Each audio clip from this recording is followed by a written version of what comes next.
Train লাইনে গিয়ে আমাদের সাথে এমনটা হবে তো আমরা ভাবতেই পারিনি।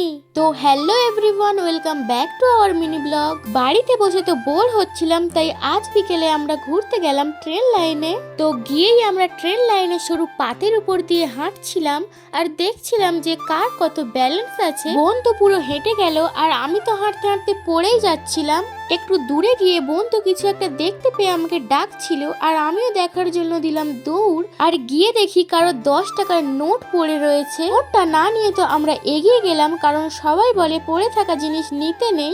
আমরা তো বসে বসে কিছুক্ষণ গল্প করছিলাম। এরপর ট্রেন আসার সময় হয়ে গেল আর আমাদের মাথায় এলো একটা কুবুদ্ধি। একটা ছোট 1 টাকার কয়েন নিয়ে পাতের উপর রেখে দিলাম এটা দেখার জন্য যে ওর উপর দিয়ে ট্রেন গেলে টাকাটা কেমন দেখতে হয়ে যায়।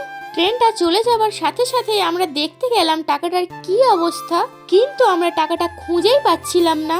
অনেক খোঁজার পর ফাইনালি টাকাটাকে পেলাম আর দেখো টাকাটার কি অবস্থা হয়েছে।